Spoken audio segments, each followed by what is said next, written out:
నేను doctor Padmavati Basant Sahani multi speciality హాస్పిటల్లో 33 ఏళ్ళ నుంచి ప్రాక్టీస్ చేస్తున్నాను. నేను ఒక ఆబ్స్టెట్రిషియన్ అండ్ గైనకాలజిస్ట్ని. గర్భనిరోధక మాత్రలు వాడటంలో వచ్చే సమస్యలు ఏమిటంటే, అది ప్రతి మనిషికి వాళ్ళ వయసుని బట్టి కొన్ని ఇబ్బందులు వస్తాయి.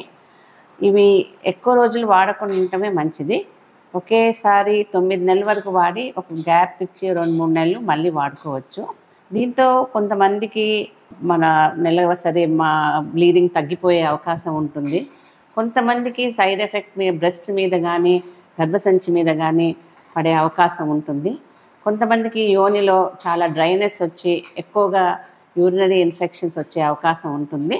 ఇది మనం ఒక వయస్సును బట్టి మనం వాళ్ళకి ఏది సరిగా సూట్ అవుతుందో అది మనం అట్లాంటి మాత్రలు వాడితే వాళ్ళకి మంచి అవుతుంది. ఇంకోటి చాలామందికి ఇప్పుడు పెద్దవాళ్ళు 40 ఏళ్ళ వాళ్ళకి వాడినప్పుడు మనం వాళ్ళకి బ్లడ్ క్లాట్ అయ్యే అవకాశం ఉంటుంది.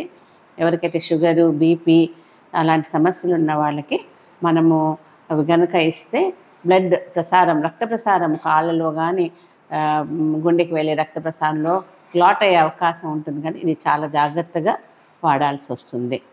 ఇది ఇంకొక మందికి ఇంట్లో ఫ్యామిలీలో ఎవరికైనా బ్రెస్ట్ క్యాన్సర్ కనుక ఉంటే అలాంటి వాళ్ళల్లో కూడా క్యాన్సర్ ఎక్కువ అయ్యే అవకాశం ఉంటుంది. కాబట్టి చాలా జాగ్రత్తగా వాళ్ళ హిస్టరీ తీసుకొని దాన్ని బట్టి మనం ఏ వయసుకి ఏం రకమైన గర్భనిరోధక మందులు మంచిగా పనిచేస్తాయో దాన్ని బట్టి మనం ఆ మాత్రలు ఇవ్వాల్సి వస్తుంది.